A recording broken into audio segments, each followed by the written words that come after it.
Yeah. Drive it. Oh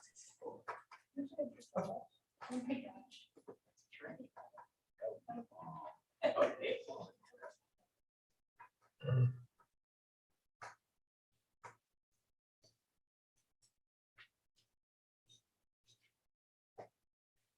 You let me know when you're ready to roll, Jason. I'm just working on a little bit of audio issue here, so. Nope.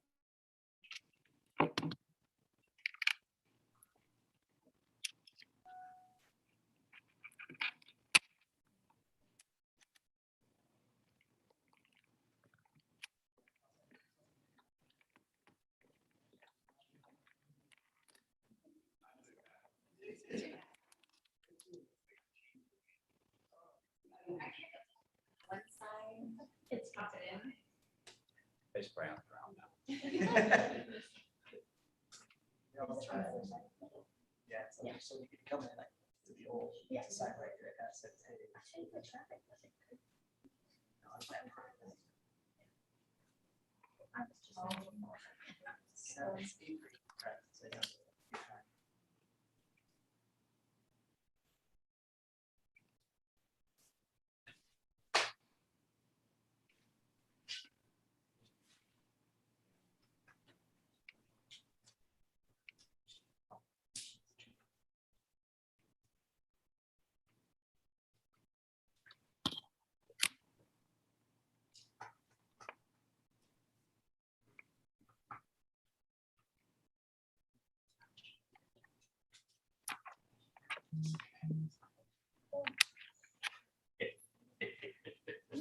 But I didn't let it.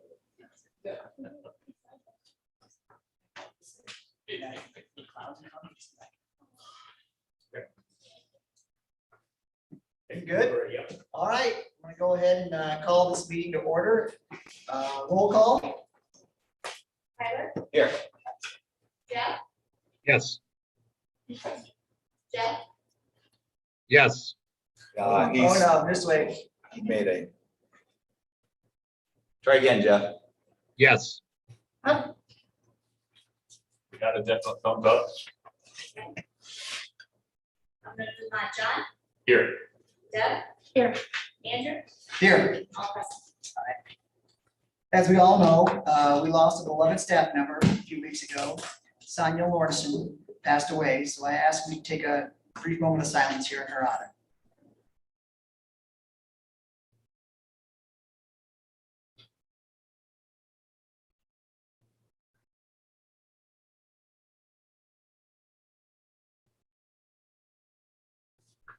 Thank you. Do I have an approval of the agenda? So moved. Second. Any further discussion? All those in favor? Aye. Opposed? Agenda approved. First up, with public forum, John Wallman wants to come discuss the COVID-19 mitigations. And John, I talked earlier, but we've got 5-minute limitation and there will be no question or discussion from us. So the floor is yours. Good evening, and thank you for the opportunity to address the school board. My name is John Wallman. I'm the parent of 2 students in the district, and I'm here tonight to make some brief remarks about how the district can and should be doing more to protect our students from COVID-19. I want to begin by talking about why we should be doing more. As much as we would all like this pandemic to be over and for everything to return to normal, we're still in the midst of a global pandemic and national public health emergency. Yet our schools reopened 3 weeks ago with almost no COVID-19 mitigations in place. We have no physical distancing, no requirement to wear masks, no contact tracing is being done, and close contacts are not being required to stay home and be tested into quarantine. The district has been following state law and Iowa Department of Public Health guidance that came out in May. This was before the Delta variant had even been named and when we all had the reasonable expectation that everyone would be vaccinated by the time school resumed in the fall. Yet today, the Delta variant accounts for 99% of new cases in the US. This variant is twice as contagious as the original strain that we were dealing with a year ago. As a result, despite over half the US population being vaccinated, COVID cases are 300% higher in the US right now than they were this time last year. And unfortunately, COVID vaccines have not yet been approved for children 11 and younger, and not all of our older children are yet fully vaccinated. COVID cases are growing exponentially among children. In just the past 2 weeks, Nationally, nearly 500,000 cases have been reported. That makes the last 2 weeks the first and second highest weeks since the pandemic started. And in Iowa, the latest state data shows that 29% of all the new COVID-19 cases in the state are children 17 and under, which is more than double the historical average. In Gilbert, your own COVID dashboard shows that we have gone from 7 COVID positive students on our first day of school to 22 students and 4 staff as of today. And you can see where this is headed. If we were contact tracing and requiring the quarantining of close contacts, we would probably have to close the schools, which is exactly what is happening in the rest of the country. In fact, 1,400 US schools have already had to resort to temporary closures so far this year due to COVID. So what can we do about it? We do not want to become the next Florida or Alabama or Mississippi with schools closing and teachers and students dying. There are many things that we can and should be doing to keep our kids safe and our schools open. And I will just briefly touch on 6 suggestions. 1 is vaccinations. We can be doing more to encourage all of our adults, teachers, and staff to get fully vaccinated. And we can encourage and support our eligible kids to get vaccinated. We can incentivize this and we can track this. And we can make it easier by hosting vaccine clinics on campus or allowing school nurses to administer vaccines. 2nd, masking. Universal masking in K-12 schools is recommended in the current guidance of the World Health Organization, the Centers for Disease Control and Prevention, and the American Academy of Pediatrics, which represents 67,000 pediatricians in the US. And the Story County Board sent a letter to this board in early August saying that their recommendation was to follow the guidance of the CDC. We also could require masking on buses, which is currently ordered by the CDC, but we are not following that order. And I think we could be doing more to provide masks for children. I know they're available in the school offices. That's wonderful. I think we can provide them right there in the classrooms, make it easier for the kids. 3rd, increased air circulation. I know some upgrades are made to the HVAC systems. We should be running those things at maximum airflow and filtration. And while we can, we should open the windows and doors and put fans in the windows to increase the number of times the air is exchanged every hour in those classrooms. 4th, support testing. We are not taking advantage of a free federally funded COVID testing program that's available to schools in the Midwest to help them remain open by conducting diagnostic, screening, and surveillance testing. And I'll provide the details following this meeting. 5th, we really need to be following the CDC guidance of the testing, contact tracing, and quarantining of close contacts of COVID positive individuals, whether they were exposed at school or at home. We must break the chain of transmission. We can't allow close contacts come to school until they exhibit symptoms. We know that this virus is transmitted in the first days after infection, even before symptoms are shown. And many people are asymptomatic and are still spreading the virus. We can't allow those people to come into our schools. And when we have sick kids, they need to be segregated at the nurse's office. They shouldn't be mixing with kids that are there for a Band-Aid or to take their medication. They need to be isolated. If they have a fever, they need to be separated until their parents can pick them up. And then the last recommendation I have is I think we could do better with our metrics that we're publishing. Right now, I have no idea what the cumulative total number of cases are, or how many people are out quarantining today. I think those could be improved. So to conclude, there is a light at the end of the tunnel. We do not need to do these things forever. We are in the 4th wave of COVID, but this will pass. And it looks like vaccines will be approved for children ages 5 to 11 by the end of next month. And if we get our kids vaccinated, these mitigations will no longer be necessary and we can return to normal. In the meantime, please do everything you can to protect our children and our community. The state ban on mask mandates was just blocked this evening by a federal judge. And that puts the ball back in your court. It will be in your power to determine whether or not there'll be a mask mandate for the Gilbert schools. But there are many other tools in your toolbox that you can use to mitigate this crisis. And I ask that you please be aggressive and please be creative and do more. Thank you. Thank you, John. Very much. Christine, admin reports. Yes. Hello, good evening, everyone. Good evening, guests. I wanted to just take a minute and talk about what we have on the agenda is the 21-22 Return to Learn update.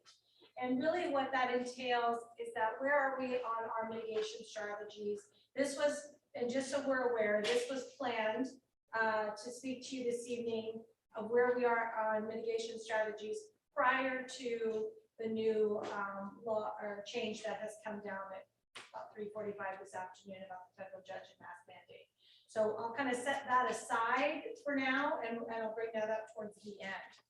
What I want to talk about is just what are some of the things that we are doing. Sometimes, you know, we know that we talk about masks in the classroom, or not having masks, or masks on buses and not having masks. But if you remember, the Return to Learn, the mitigation plan that we put forward has a lot of things that we're doing, and I just wanted to talk about those for a minute. One of the things that we did based on parent feedback, I had a parent reach out and said that they had trouble finding some of the COVID information. So we added a COVID button. If you look at the screen, sorry, Jason, he had it right up there. If you look at the screen, we added, it's just a very small button right under the Gilbert piece. Go back to that. There we go. Thank you, Jason. And you can see it says COVID-19 update. When you click on that, it takes you right to the COVID page. It takes you right to our plan as well as the data dashboard. So I appreciated that information, and we were able to make a change on that. So that's something that we did. As you know, right now, masks are optional and encouraged. I wanted you to be sure that you saw this. That's why I put it on everyone's table. These are posted at the school near the offices, and every bus has one. We do have every bus driver that has masks, so that if someone needed a mask on the bus, they are available. And so we can continue to send that out to make sure that everyone, we also did a Facebook post on that to make sure that we're communicating that. Some of the other things that were done last spring, we continue to do, wiping down door handles, railings, push bars, making sure we're cleaning that at least 2 times a day. Currently in the elementary and the intermediate building, we have parent volunteers are restricted at this time. And so we're asking our parents, like they would come in for lunch, to not do that at this time. We are not having field trips at this time in K-5, except we did approve one for McFarland Park because it's only 10 minutes away and it's outside. So that is one that is coming. We also went ahead and offered an online choice for families. Right now we have 17 families that have taken us up on that. And I want to congratulate and thank Carrie Clark for leading that and working closely with Adventum to get that going and working with our families. Of course, our principals have also been helping with that, so I'm grateful to them as we, and our parents have been very patient with us as we have started something new with that. So we have 17 students enrolled in that. Our positive cases that we are notified of are isolated for 10 days from symptom, which is what was recommended, and we have been doing that. We're also accommodating households that if as a family they decide to quarantine, we've been helping them with that, making sure homework is available. If they have, for example, a sick staff member, or excuse me, a sick family member, then we are providing whatever they need for that as an option. The challenge with all of this is that, just so you're aware, is that this is self-reporting. So families have to notify us if a test was positive, and it's important that they do that. So we want to thank our families that have come forward and done that so that we can do our very best. We are also doing notification of families by grade level and classrooms. And many of our neighboring districts, I have come to realize as I've worked with our conference superintendents, are not choosing to notify families. We are notifying families 1 time per day if someone is positive in the classroom or by grade level. And that was a decision that we put together in that plan. We are in the process of adding bottle fillers in the elementary building. They had drinking fountains and did not have the bottle fillers, so we ordered those to make sure that they have safe ways to drink water throughout the day. And we are monitoring our numbers every single day and communicating with our custodial staff.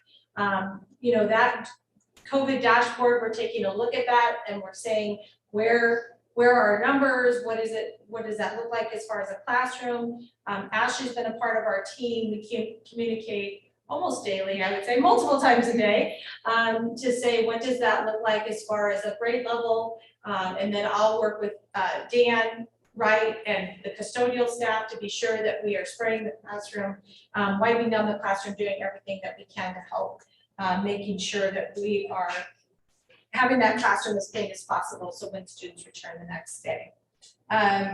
And so those are just a few of the things that I wanted to highlight out of the plan. You will notice if you look at the numbers that they are going up. We have some that are increasing. They're all increasing, but I do want to mention that with active cases, what happens with that plan, that was a good question I was asked today, is that dashboard, if you can go ahead, thank you, Jason, and just pull that up.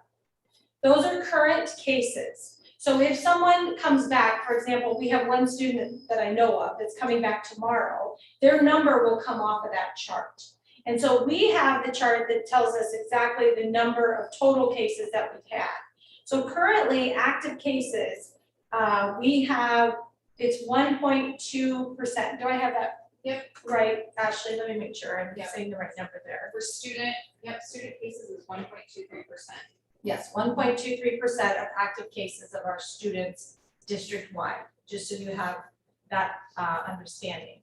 And then can you talk, Ashley, just for a minute about the total cases we've had? Sure. I'm gonna report out the total cases. Yeah, let's do that.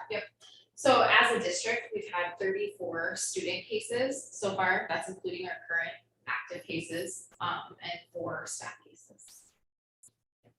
So just so you have that understanding that so you'll see that number 34 is not listed up here because as they come off that chart, that's where that is. So this gives people an updated version day to day. The other thing I did see, it was shared with me in an email today that I thought was a good idea of, I think we'll add that tomorrow, is adding when the date and time it was last updated. We're updating it daily, but that might help families to know like, oh, this is today's numbers. It was updated at 8:30 in the morning, or it was updated at 4 o'clock in the afternoon or something like that. So everyone has that.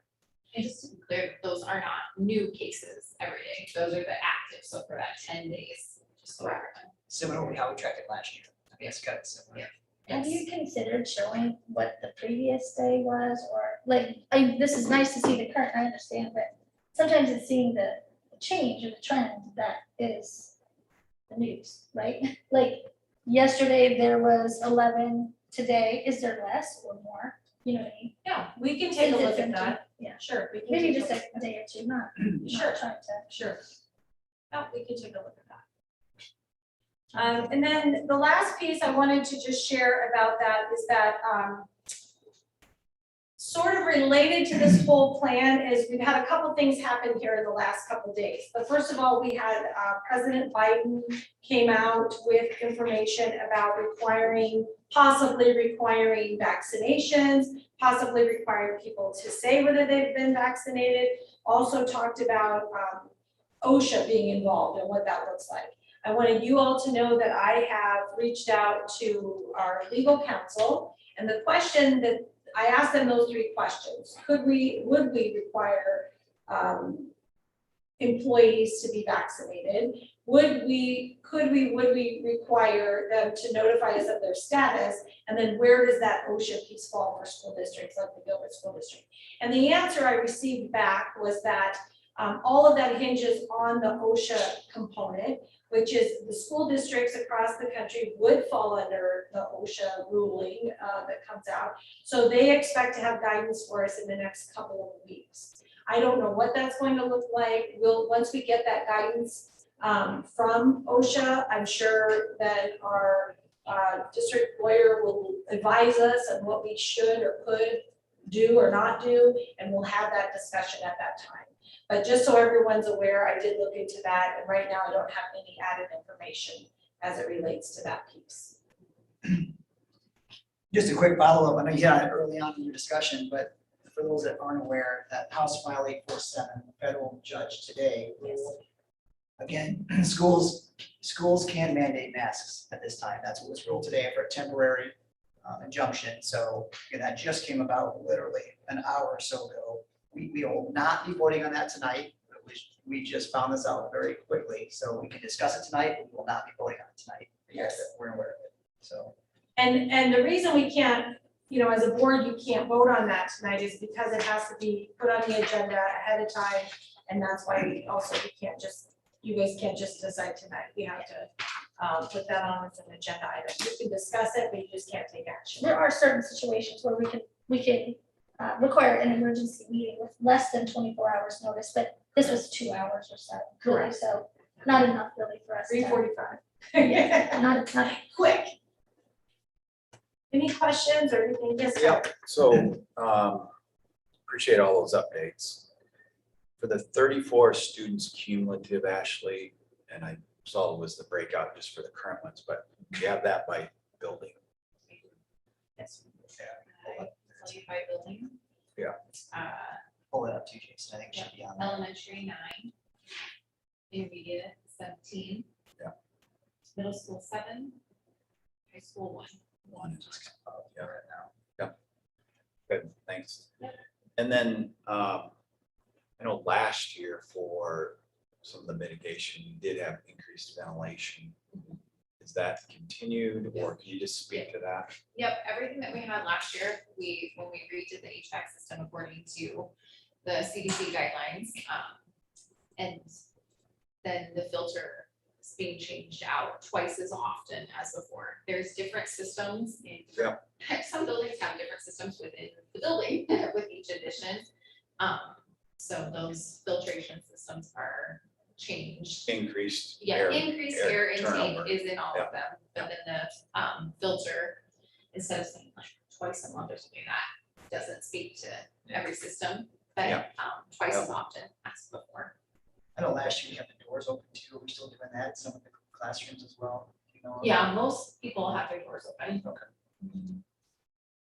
so I have a couple of questions and I don't need to like just rapid fire them. So I'll just, a few questions. One starts with, this is, I understand, thank you for the dashboard. That is self-reported. That's different from last year, right? Where we had, when somebody had a positive test, we were notified and we were updated. And so this is self-reported and that's great. I mean, it's not good, the numbers aren't, but And really, they tailored off at the end of the year, you know, the Yes. County Public Health, you know, at the beginning, they had their list, we had ours, we reconciled daily, Yeah. all of that, and then as it went, we just reported to them.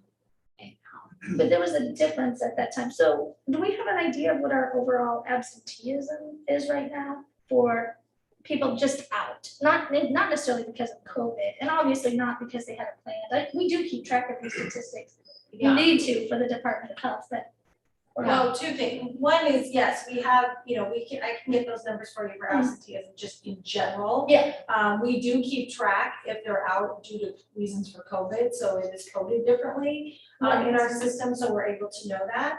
But we're not required to report to the county until we hit 10%. 10%. And I don't think we've ever done that in our So, school. in right, our so school at this time, district. we're not reporting that to the No, county. but we It's do not. know, we also know when people call in for the day. We're going off of what they tell us. And so if they say it's COVID, that's fine. We'll mark that down as COVID. And otherwise, it's just an absence due to illness. Correct. And just curious what our overall absentee rate is, because I've heard that's not the full story in terms of number of people out. That there's other things going around besides COVID, Sure. not just COVID, Sure. right? People are sick with colds or Yeah. I've heard pneumonia is going around, so. I'll be happy to get those Okay. numbers, even if it's by week, starting with the first week of school, so you just kind of can see And what yeah. the number of Yeah. absences I'm are. not even suggesting that I use it on an ongoing basis. I was just curious to kind of level set right now. Right. You got more rapid fire? You got another one? I'm gonna hold that one. Get another one on your phone. I got a quick question on the self-reporting, Christine. Sure. I mean, how much are we encouraging people to get tested? When students are sick, we send them a nurse, and we know what the process is, and when a kid comes in, we don't have the send them home with a kit. We encourage them to go get tested elsewhere. We do not. We send them home and we recommend that they see their health provider. We do not have kids in the health office. That is our system. And then also Ashley's been working with our health professionals as well. I don't know if there's anything you want to add there, but Yeah, I That's what think they've it's been doing. different than, last year, if you had multiple symptoms, then you weren't allowed. And now this year with IDPH, putting COVID on as with the other childhood illnesses, you can only exclude for positive in regards to COVID-19. Gotcha. So one of the questions I was going to ask was something that I believe John we did too. Last year, we had set up in our nurses station for some of this isolation. Should somebody, come to school, they're feeling fine, and during the day start to feel sick, maybe exhibiting signs like fever, things like that, right? Are those still in place? Those, I know that was actually like built separately for that last year, I thought, one of the nurses stations were. We do not have the separate room. Mhm. The nurses have been really great about, kind of setting up an area in, or having kids not come into the nurse's office if they know that there's something going on. Okay, They'll communicate with the custodial staff if they need to have an extra spray machine come through, things like that, is some things that we've been doing. But no, we don't have kind of that waiting room, if you want to call it that we had last year. I thought that was temporary, and I Yeah, wasn't sure. yeah, I mean, I it know it was. wasn't for the building. It went from being a requirement last year to, my understanding is that it was a requirement last year to, this year we're able to work within the room. And like I said, the health assistants, the nurses, they're able to make that work in there. I just actually, sorry about this. When somebody is a close, John said something that I wanted to make sure I understood. When somebody, if my child is a close contact, I know you said you'll notify, right, by grade, not necessarily you're a close contact, but in your grade, there was somebody there. Is it voluntary then, all that you do? So there's nothing about your child sits X desks No. within. Previously, my understanding, again, as we all know, last year, is that there was a great deal of time spent on who was sitting, how close to certain people, and how many minutes before they got up and moved. And if it was within that window, then they were notified, that close contact piece. All of that change of a requirement that was no longer required at the end of the year as we started this year. And so the contact piece is really what we're doing now is in the classroom, the teachers have seating charts, which, they usually do anyway, so that's not that unique. But that's where, if there is, the reason it's either grade level or classroom is more for the K-5 buildings. But I want to be clear about that, and I had mentioned this earlier, is that if there are 2 cases in one day in a classroom, we're not sending parents 2 letters. We're just sending them, they've been notified once that there's been contact in that room, or there's been. And in the middle school and the high school, we're doing grade level, because what we were thinking there is that they're so mixed together, depending on their class schedule, that we wanted them to know that there was a 6th grader, for example, that they may have come in contact with. So that's how we made those decisions. Yeah. Additionally, last year, we were required to partner with public health and do the contact tracing, and this year specifically in the guidance from IDPH and department, and it when asked if should schools engage in contact tracing, no, is your Right. answer. That really wasn't just about masks, there was a lot. in Yes, that there's a bill. lot. We weren't allowed to do this, we weren't allowed, there was a number of things, so that's what I was just like trying to make sure I was clear. Lastly, I'm gonna shush. Like we used to do, I know we're doing a lot of what we did last year, but in the elementary schools, and I'm really speaking now about the lower 2 buildings, right? I think we tried some level of cohorting when possible to make sure, like, of course, these kids are exposed within a classroom, but then to what extent are they exposed outside of the classroom and just keep building it on that? Is that, so can you let me know about, is that something we considered, or are we implementing, or was that maybe not helpful last year? Well, I don't know that we can speak to whether it's helpful or not helpful. The cohorting helps, that same kind of thing, that grade level. It depends on the building, it depends on their schedule. So you might have some of it where grade level has lunch, or they have areas outside by grade level. And I'm I know- thinking more of the elementary school Yes, building and absolutely. intermediate, where it's more your class is Yeah. moving around, Yeah. right? The other example I have for, is that one of our buildings, they haven't been going to outside recess in the mornings because of COVID. So they've slowly started rolling that back out to try, to see where that goes. That might be a conversation that we have to say, I don't know, our numbers are rolling, then maybe we need to dial that back and let's go back inside, and see what that looks like. So I don't know, Ashley, you're in the elementary building, if there's any piece you want to add to that, or. Last year we did for contact tracing and those purposes, we did cohorting For that, mostly for that. and Okay. things for that. And this year we are not. I lied. Actually, just a second. That's okay. At the elementary, This would change probably on any given day, and I'm asking You're not ballpark-ish here. I don't think they can hear us. Any idea to what extent? I know your sign Text says Jason. face mask optional and encouraged. Do you know what kind of percentage we're seeing by building Of kids wearing of masks. kids wearing masks? Yeah. I In the upper almost- buildings, you're talking about potentially vaccinated kids, and that's all their choice. Wait just a second. Jason, did you? Stacy has a Oh, question. Oh, Stacy. I just wanted to clarify about the cohorting. At the elementary level, our kiddos are with their own class for the majority of the day, and we've continued several other things. So we do continue to split at recess for the first recess. For the short recess is the only time that all of our 5 classrooms are together outside. And then the only other time would be at lunch, that kiddos from mixed classrooms. So we kept most of some of those cohorting pieces in place. What we don't have are, like last year we had pods of like 5 kiddos in a classroom that kind of stayed together. We are now kind of as a classroom staying together. I just wanted to clarify, sorry. Glass dividers as well that we had put in place last year. They're still they hear you? not out this year. And then you asked me a question at the end. What was Text that? them again, I was find just out. curious, like, I know that the masks are Or percentage encouraged, of and it's a kids. choice, right? It was a Right. choice, but do we have any idea approximately? I do not have that number. I almost called today to ask the principals to check It in. would have to be like but- a glance, you know, I'm You not know. suggesting like count. Yeah, look, I no, just. I don't know. I know that, Less than half, that kind of thing. yes, I would say less than half. Mhm. But you do see kids in masks, you know, and so, the kids that wear masks are very good about wearing them. You see them all day, different times of the day, they have their mask on, so they're dedicated to it. So moms and dads that are, you know, suggesting their kids wear their mask, it's, you know, they're doing it. So I do see that. I think the largest percentage is in the elementary. Yes, And the next largest is intermediate, and then the middle. and Correct. next goes by. I would agree. That's, I think, from a percentage standpoint. Thank you, I appreciate that, that was a lot. of It's questions. fine, it's okay. Jeff, you still there? You got any questions? Can you guys hear me?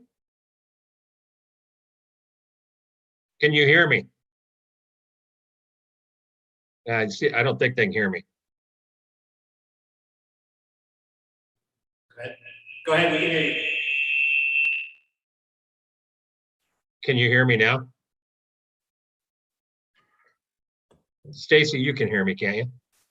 Okay, I can Can hear you you too, Jeff. yeah, okay, Sam. Jeff, we can hear you. I'm muting the mic so it doesn't give feedback. Okay, all right, sounds good. The only thing I would recommend that we do on this tracking is that we use the same process we used last year. So we track some similar aspects of it. So we know if we go up or down, so we have a kind of a guide. I'm not saying that all those were perfect last year, but you know, we can't start tracking something new and saying this is a problem when we have all the information from last year. I think we ought to, you know, use it against that. I think everybody's doing fine. I think, you know, it's just where we are right now. I guess my comment on that would be just going back to just attendance. Because I don't know that we know the reasons. And for me personally, I think several of us, that's what we really looked at last year, was where are we tracking with percent that are missing from school that day. Right. So I don't know if that would be something that we could put together, but that was valuable for me Sure. last year. Yeah, just I'll to take a say, look at that. Sorry, Taylor, read the spreadsheet that was shared to the board with the absentee rate, is that what you're speaking to?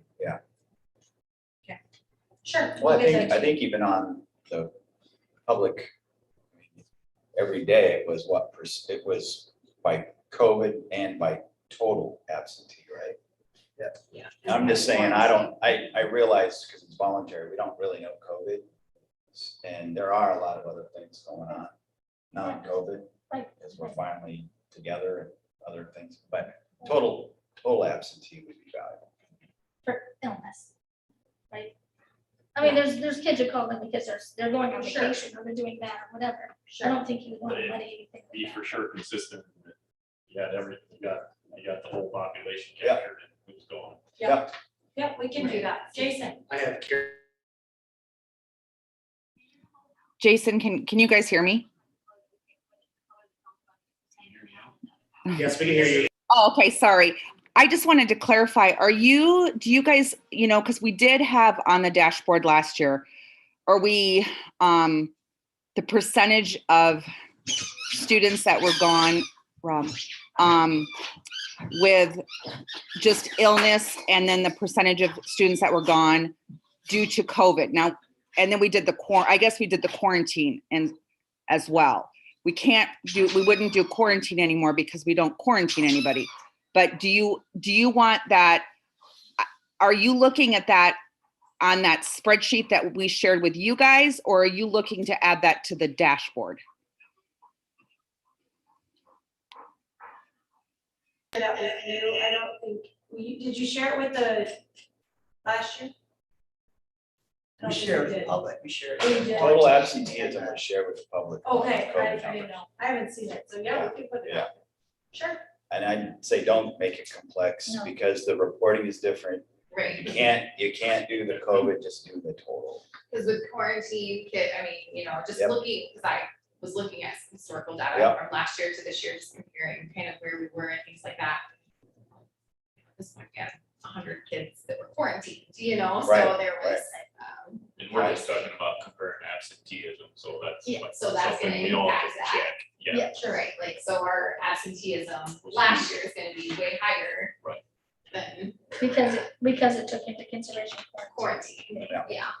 that's all we got. Yeah, so But we'll I just- don't know that it's so important to judge it against last year, so much as it is to look at trends that we have going currently, in my opinion, so. That doesn't bother me too much, right, that it's apples to oranges, but, I mean, I do appreciate you calling that out. It's good. Yeah, it's good to know that even.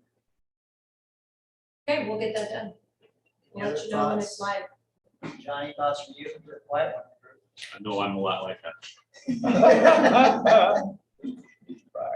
one. Is it, I mean, at some point, call out the elephant here in the room, right? But like, are we going to, at the end of this, when we usually talk about our calendar, are we going to discuss potentially? What do we want to do going forward with this, with the recent change that just happened today? Would we like to wait maybe a day, think about, like, before we even set a date for the meeting, that's what I'm saying. I don't know, is that the plan for the end of the meeting? I say, let's just go around the room right now, and give us opinion on that, and then we can kind of go from there. It's probably the best thing to do it. John, I'm starting with you, regards to that you do. Yeah, put it on the agenda for next month. Todd, what's your thoughts? I do it more urgent than that. Deb? Or do I think of that? Jeff, what's your thoughts on the new federal judge waiving the, actually I'm- allowing schools to mandate masks? More urgent. More urgent? Did you hear that? Origin two. With that said, though, I also don't want to jump in the water just yet. It is a temporary order, so I kind of want to see where this goes, is my opinion. I don't want to jump in and jump out on this, if we're going to mandate it. I want to kind of see where this is going to go from the state level, but I agree, if this, give us a little bit of time here, if we got to call a meeting in the next week or two, we will do so, we can discuss it then in that meeting. So, everybody okay with that? Thoughts? I think it's that, and looking at the absentee Numbers. rates, yeah. Yep. Right, I'd say sooner rather than later. So Okay. what does that mean? Yeah, the next week, I think if we could circle back, and if we have a better understanding of what that injunction means, and I would agree, I don't want to flip flopping, but if that's going to be the way it is until there's vaccine available, then I think we should have that discussion. Okay. Anything else? All right, announcements, celebrations, unless you have anything else, Christine, before we- No, that concludes my update for that piece. All right, announcements, celebrations. Okay. Sure, how about this here? Okay, we had, since we met last, we had school start. So that's kind of exciting. Everything is off to a good start. Of course, as we honored Sonia in the beginning, we lost a staff member, which to me, the celebration is watching the Gilbert community come together in her honor and to support her and her family. I think is a true celebration in such a very sad time. And I just want to commend everyone for that. So that is something that I wanted to celebrate. The other thing I wanted to celebrate is we had a first week video that was put together by our tech interns led by Amy Griffin, who did a great job helping to lead that project. We all worked together on that. And it's a few minutes long, but it's a great picture of what happened the first week. So Jason's going to share that with us as a celebration.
So we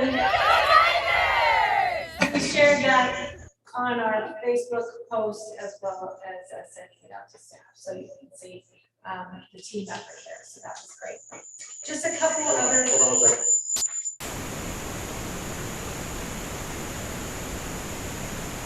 To thank all of our bus drivers. You know, our bus drivers are sometimes the first school employee our kids see in the morning and the last one they see when they get off. I had the opportunity to ride with Don Adams on one of his routes and to see he knew every single student, he knew who was picking them up, he was waiting for them as they got in the front door, and it was just such an honor to be with him. And so I just wanted to thank him and all of our drivers for the work that they do for our kids every single day, every morning, every afternoon, and it was just incredible. So I wanted to congratulate our bus drivers.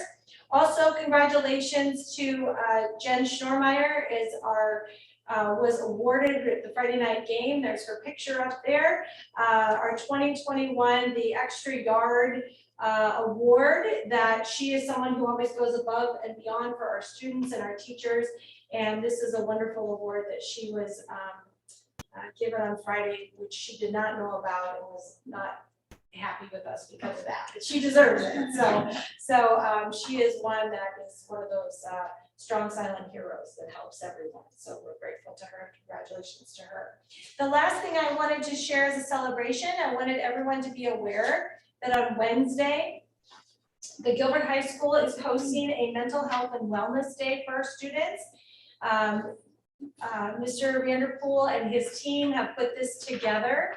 The day is a collaboration, a joint presentation given by the representatives from the National Alliance on Mental Illness and representatives from Move Mindfully. I've met with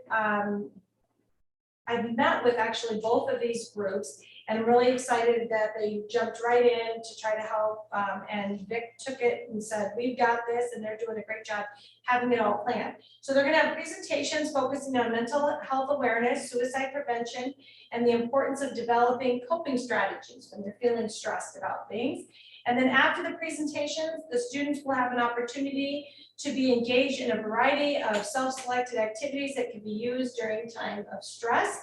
Some of those activities are breathing exercises, games, puzzles, coloring, music, dance, and including rock painting, which Carrie and I are doing a booth together on that. So that's what we're excited about. So we're hoping the kids will walk away with having a better understanding of taking care of themselves, their own mental health, and how to help those around them, watching for warning signs of depression and anxiety and suicide with their friends. So I'm really grateful and excited to Vic and his team, Mr. Vanderpool and his team, for putting that together for us and for the kids at Gilbert High School on Wednesday.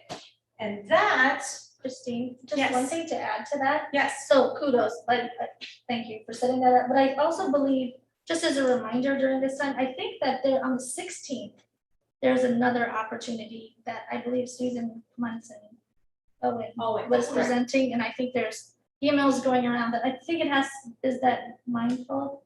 Move Move mindfully. mindfully, I'm sorry. Correct. And so just an awareness too, that's another Yes. opportunity beyond, no, that's outside of school. Yes, But there is a webinar that they've been sending information around Yes. for Move Mindfully on September 16th.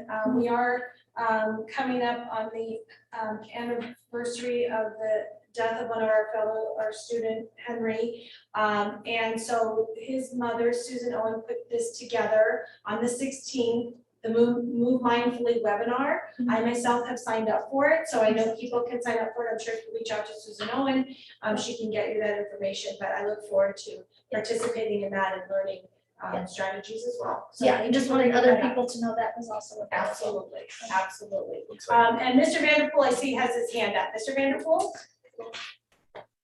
I actually, Deb, have an email going out tomorrow to inform families about it.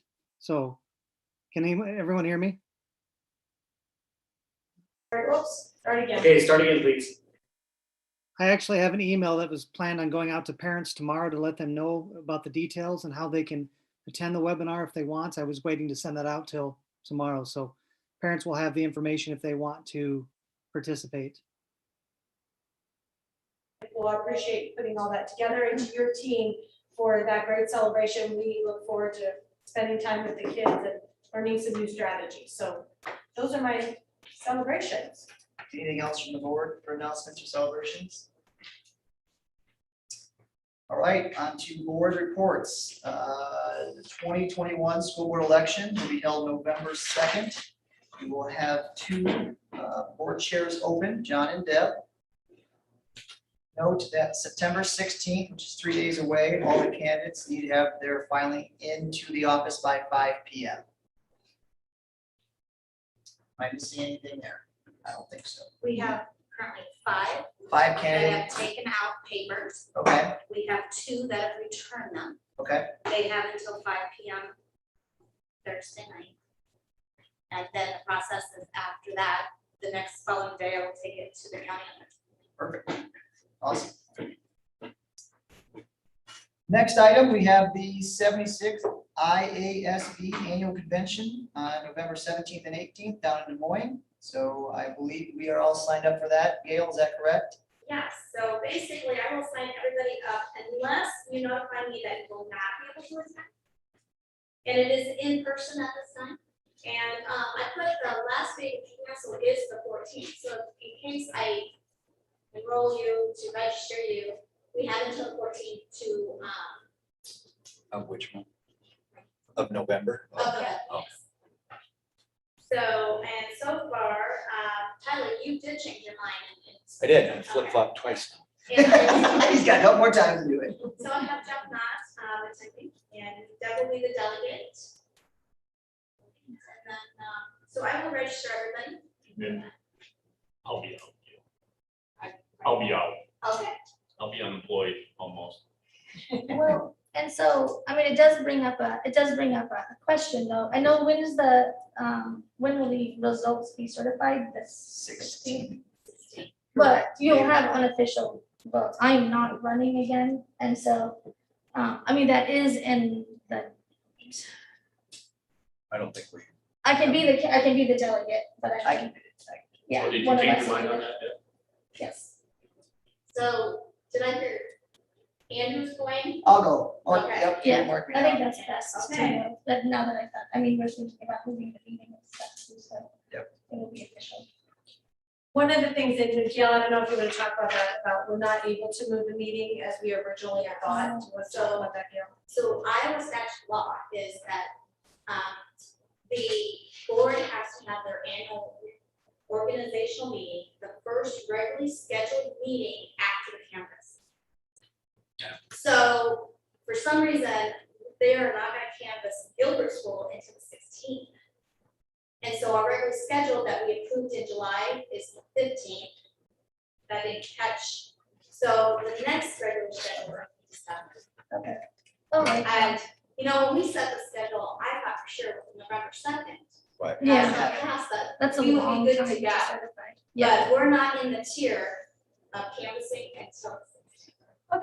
well, yeah, okay, so whatever, I'm not trying to split up early. You I guys just are wanna, getting paid accordingly. though. Yeah. yeah, yeah, Great. yeah, Well, I'm so, gonna miss you guys anyway, Okay. so we got one more. We'll meeting. work It's gonna that be out. awesome. Andrew will work that out. I just need to find it.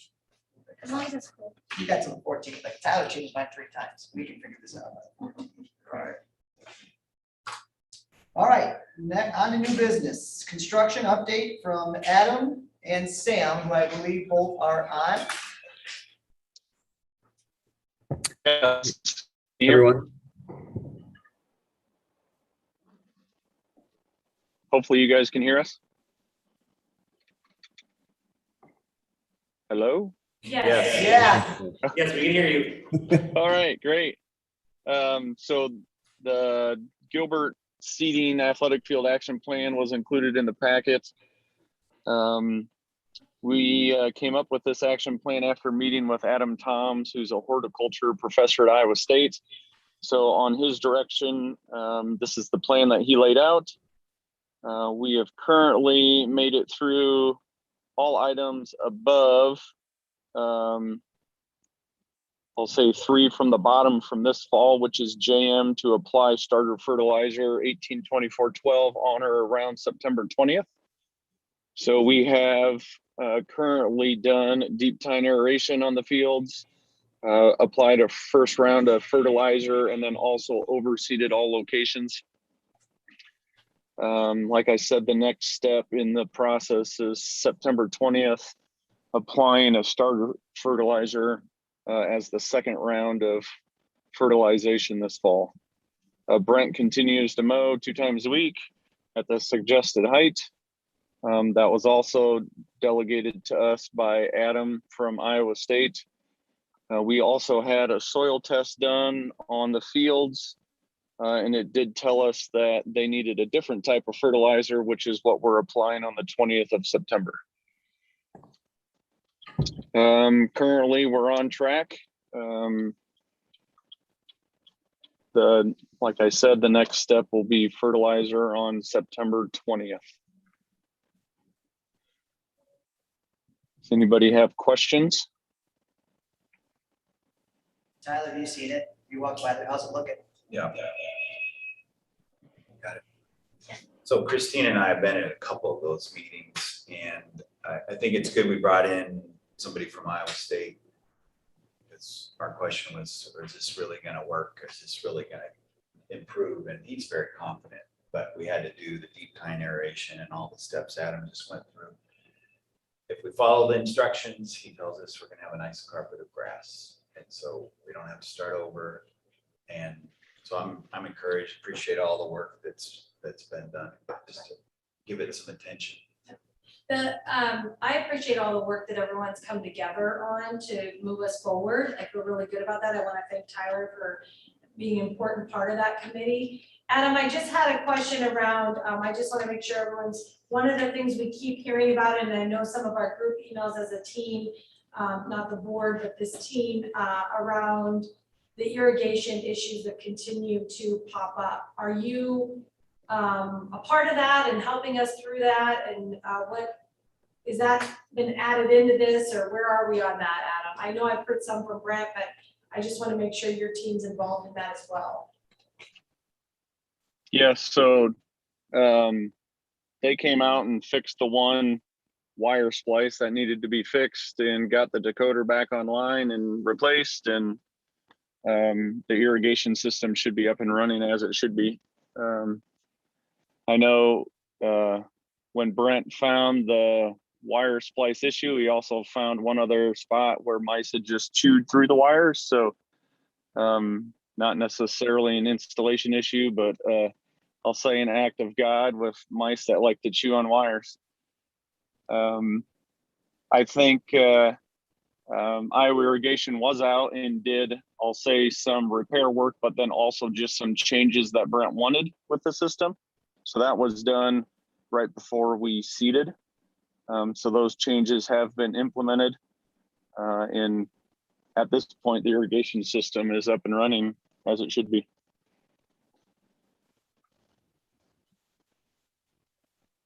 There's something that is making me kind of just question about this. So good news that it's going to be ready to go. When we talk about this new irrigation, like, right, over the last few years, we've had a new irrigation system laid and everything. We also have problems with like our water bill. There's, all of the work has been done to ensure that like there's no leaking or stuff within those. I'm not as a result of the grass, but like when we did our sign off, right, we've got those huge water bills that I think we're still researching, and we've ruled this out as a culprit, right? Yeah, it was probably a year ago that we did have one leak that was fixed. Right, it was fixed. I think these water bills are. I think it's water- something else, right? Well, water We have an rate update on tripled. that. We have, as of today, we did get an appointment scheduled with the city.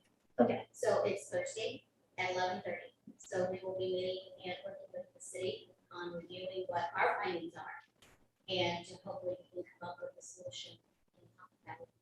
What we found, and so we can look at and get a solution and basically get everybody on the same page to look at what our findings are. Okay, thank you. And Deb, what you'll find as we're continuing to work on that is that the water bill isn't reflective of what could be considered a leak at this point. Okay. They're completely, There's, okay. we're watering less and paying Well, more. yeah, and that's why, So- because we're watering. So we'll have to less, look at that, and that's what the meeting with the city will be Right, about. So but we'll be bringing that information back to you, but It's it's not. not related to- coming out of the ground. I believe it is going in the ground somewhere, but not. Okay, But it's not being metered. I mean, it's, that is it. so we're not. Yeah, there's something else going on. Okay. I would just say one last thing on the whole project is, and we talked about that in one of those meetings, is that before we sign off, Sam and Adam are on here, I think it'd be good to get a full training, make sure everybody's trained up with how all of that works. And, you know, consideration for the board and for the district is that's that much more maintenance, and we need to be mindful that we have the appropriate resources to maintain. And that's one of the things I think Brett shared today, that he's now going 3 times instead of 2 times to keep it at that 2-inch. So when you think about that, I mean, that's a lot, you know, but it's important. And if it gets us to where we want to be, that's what we need to do. But I think we need to look at what's our square footage of work that needs to be done, and like, what are our resources for it. And I'll just add on to that, Tyler. Yeah, I'll just add on to that what Tyler said about the, I'll say, continuing maintenance plan. So Adam from Iowa State did offer to come out and set that plan up and talk with the district about how moving forward they need to maintain fields and the frequency they need to do it. So that is something that will be on the calendar for probably later this fall. He can come out and sit down with you guys to go through that. Could we hire an intern this summer for like turf management from Iowa State to help us with that this summer? Interns are cheap labor. All right, thank you much. Bike trail expansion, if you guys want to pull that up, maybe throw it up there too. We've got some options here on this bike trail. As we talked about, we got a section that we need to get added. It pretty much, you guys all, right in front of the high school there, up until once we hit that turn-in lane. We need to either discuss whether we're gonna do 8 feet or 10 feet. We got all the prices in there. The current bike path is 10 feet. Yes. Is that correct? Yes. So that's, I think, my opinion is, well, why the heck would we do 8 if everything else is 10? But again, that's just my thoughts. We can lay out the options of adding, demolishing and adding. There's costs associated with all of them. And I believe tonight, Gail, our goal is just to pick an option here. Is that the plan? Depending on the cost will depend on the process that Adams will need to take on what direction on the cost of the project. And they're aware, we've been working on what's the legal requirement of the school district on projects. So depending on which direction you give them, we'll definitely tell them what needs to be done in the future for board action anyway. I move for option 4. I would be in agreement on that as well. I don't think to do a 10-foot and have it look goofy by adding on 6 feet doesn't make any sense. You want to have it look decent with the current path, and that current path is beautiful heading south of the town there. So I would agree with John and go option 4. Second. Hey, you guys hear me okay? Voting, we are. All Can- those in can- favor? Hang on. Hang on. I know. Hold but on, I kind Jeff. of- Jeff, hold on. I'm with, can you hear me okay? Hello? Yes. Okay, all right. The only thing I would like to add, I'm with you guys. I'm good with everything you're doing here. But all I want to do is if we have to bid it out and we have to take low bid, I want the person bidding it to have the employees as part of their bid. They can't, I don't want a sub coming in and just hiring some people off the street. I want the guy that pours the concrete to have the employees. So I want it written that way, if you guys agree.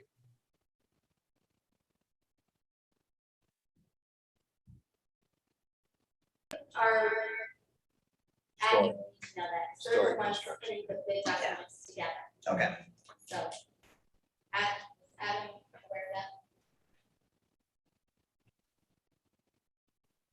I did hear that, and that is something that Sam, if he writes specifications for this, if you do pick option 4, which does fall into the category of us having to bid it out with plans and specs, then yes, that is something that Sam should be able to define. And I guess, Sam, if you have any comments on that, you can speak up now.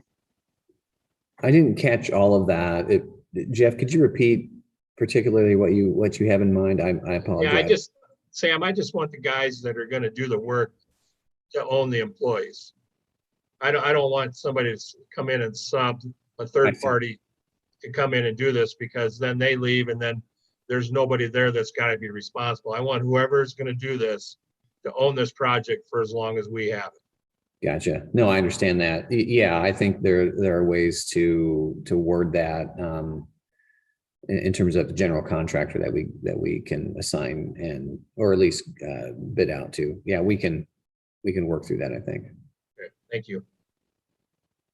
Okay, I have a motion by John, second by Tyler, and then, did you I think we, ask for the vote? I did, I yeah. think Everybody, but we didn't hear from Jeff, Yeah. but I think he said he was fine with it. Okay. All right, now the fun stuff. High school bowling program. Possibility of starting this school year. Okay, I would like to invite Cole, who is a sophomore, graduate, 2024 will be graduate, and Tim Pizzetti, our athletic director, forward to share with us their information, which you have in front of you, about starting up high school bowling. All right, so we are here to ask you to consider adding a sport, being high school bowling.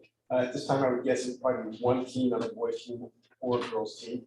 It would be competing in the boys association because girls would be that, boys can't go the other direction. And then I'll have Cole talk about the program itself, and then I will answer questions that you have maybe about transportation, financing, and other things that you have. So Cole, go ahead. All right, so yep, I'm presenting high school bowling. We have talked as a practice facility with Perfect Games and located in Ames. We have reached out to them and they're very supportive of a high school team. And upon school board approval, we will finalize details regarding practice and match play. Practices will be Monday, Tuesday, and Thursday, roughly around 3:30 after school. Perfect Games has agreed to trade advertisement to keep practice fees low. Also, we are able to run fundraisers like other school organizations and clubs do. So making a team, bowling team in high school consists of 4 to 6 players, varsity team and reserve players, and possibly next year have a JV team if we have enough interest. We have 10 boys and 1 girl that are definitely interested this year. The first practice will be an open practice to any additional students that are interested in participating. Transportation for players, they are able to drive Perfect Games for practice upon parent permission, like they do for golf and FFA functions. If players do not have a ride, there will be a school van available for transportation. Team uniforms, this is a sample uniform of college. I will have whoever designs Gilbert's uniforms design them, and I think just like baseball, how we paid roughly an amount and we could keep the jersey. We'll have our first and last name, and for people that choose to not buy one or can't afford one, we'll just have Tigers on the back. And our season length is first practice starts November 9th and it goes through February. That's when state is. Our head coach is Austin Emery, a former coach at Gilbert. My dad, Troy Fluoff, will be a volunteer assistant, and same with Jordan Miyoshi. He is a college bowler and also my boss at Perfect Games. Good job. Great job. Very good. Cole's a sophomore, by the way. Just, Awesome. I mean, he's got this going on, right? Except for sure, everything else. For is sure. great. All three of my kids went that way. Good job, Paul. Great job. Thank you. Great job. So you said there would be one team, or and then maybe JV, like depending on if there's multiple kids that want to participate. But it essentially would be one team and it's co. Yep. Right. If we have interest for a boys team and girls team, definitely. Okay, Yeah. that's what I Yeah. thought you said that initially. Was true. And I equate the bowling, the status as far as what the school would provide or not provide, very similar to golf, where most kids have their own stuff. We may have to help occasionally with some equipment, but it would be a situation where we're not really charging them, the kids, a fee to go bowl. That's where we come in with either trading off some advertising with them, doing some fundraising, and they are willing to do fundraising for us and do some 50-50 stuff during league nights. And it's a lot of different bowling centers do that. I'll pay for the high school program. I forgot to also mention there's roughly 15 schools within an 80-mile radius that we are able to compete with. And we also decided talking back and forth that the people that don't get to play in meets also get to participate in home meets just against themselves, just to get some playing time. I would estimate, depending on the number of kids, we're looking at somewhere between probably $2,000 to $4,000 to have a team, which is really not a whole lot compared to some of the other sports that we have. So I think it's something we can definitely handle. What if we get 20 kids to go out? I mean, I'm not, what does that look like with 46 participate? Yeah, so then what the question will be, so with your varsity team, be 6 bowlers, and then your JV, it's just whoever they have on the other team, as well as our competing against each other. So I think everyone is out to have an opportunity to bowl at those meets. We would host probably 4 is about the average that out of 12 that you can compete in, we have about 4 of those at home. Great. And the transport, so when they're away, we would have school transportation. Yes, to we get have them there. either That was vans just or the buses, in depending town. on how many kids we have. Okay. Have you talked with boosters at all? Presented this in front of them? They know that we're looking at it. Good, okay. And what about equipment? Do you use your own, or how does that work? So I personally have my own bowling balls and shoes. At the Perfect Games house, they have bowling shoes and house balls that you're able to use. I have been kind of promoting people to get their own shoes just as it's kind of a game changer, but it is not a must have. One of the things when I talked to the owner out there, Kelly, was they do have, like, if a kid really wants their own ball, but can't really afford to go get a new one, they can like drill the holes and then make it work for that kid at a much discounted price compared to what they go and buy for a new ball. It's a fundraising opportunity. If you sell those shirts, Cole, you got to. Oh, yeah. Oh, yeah. Oh, Right now. Whoever designed those, great job. With a cursive. Right. Any other questions? I just, if I may, I just want to congratulate Cole and his team of people that have come forward. They went to Mr. Pizzetti and he brought it to me and I thought it was such a great idea. So congratulations to all of you for bringing such a great idea. Yes, I want to order a shirt, so. And very well organized packet, like so Yes. easy to read, so Great job. certainly appreciate that. Do we have a motion to approve? Well, second. That's second. the first one. Whatever, you heard that, Gail, between 1 or 2 of them. Okay, I have a motion by Deb and Tyler second. Yep. Any further discussion? All those in favor? Aye. Opposed? We officially have bowling at Gilbert High School.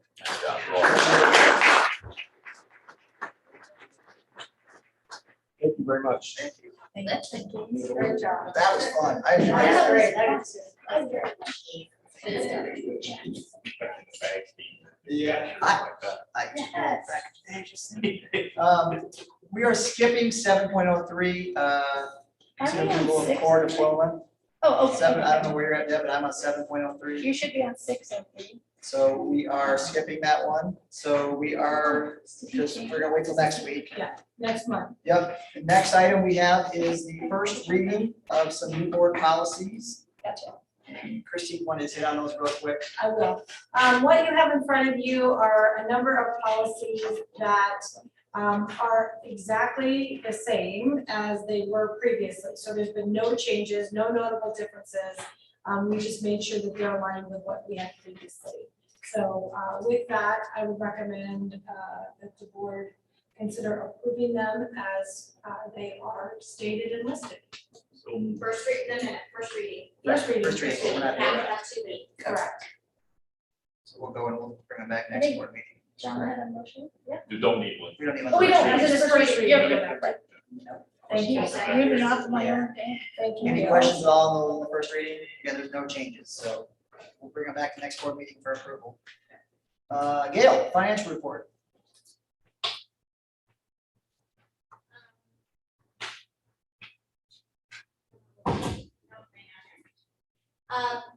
The financials are still kind of wonky yet, but I wanted to, the report, you know, like our beautiful, comprehensive financial model, but I wanted to let you know, it's basically, you're still in the middle of, at this time, I had not closed, fiscal year 21 yet.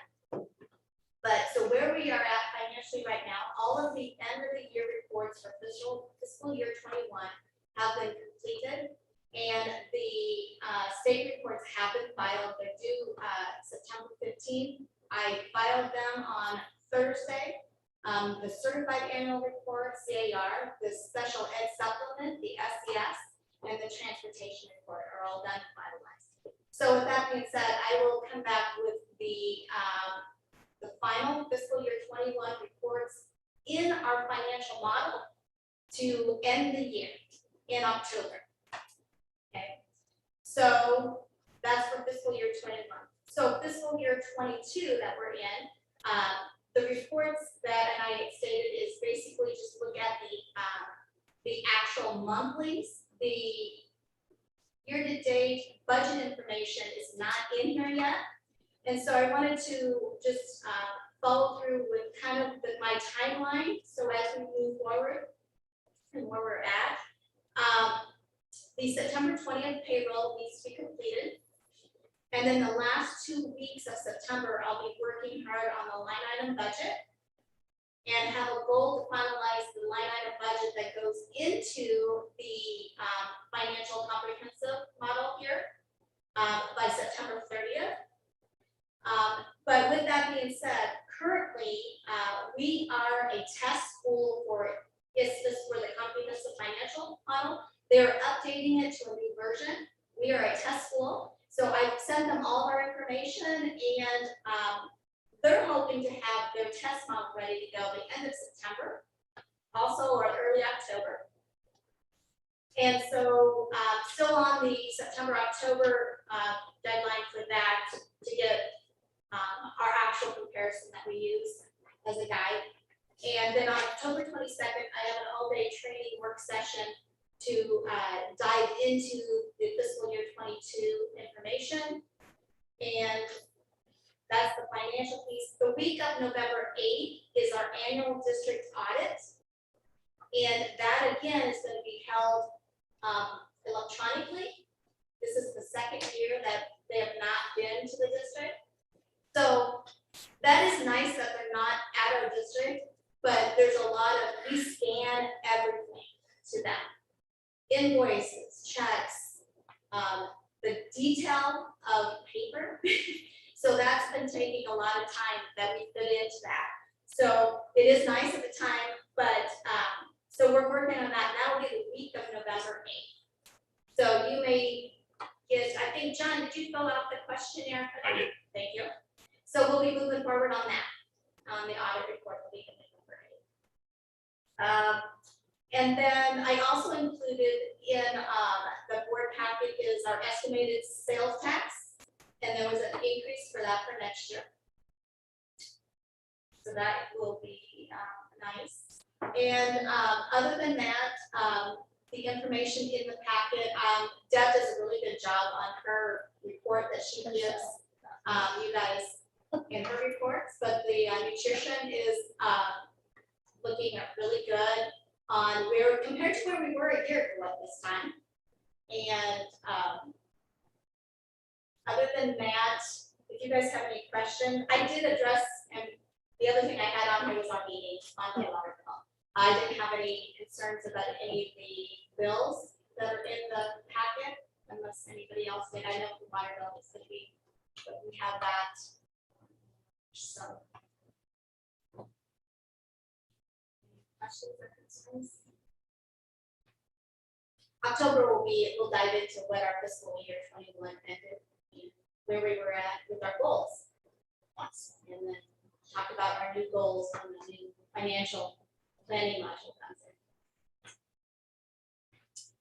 Thank you, Gail. Any questions for Gail? Comments? All right, good work.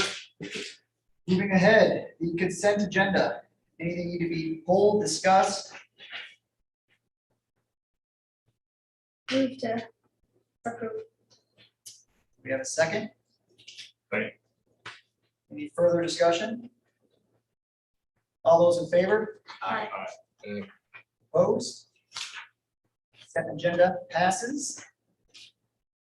Calendar, again, it's September 16th is a deadline for school board candidates to file.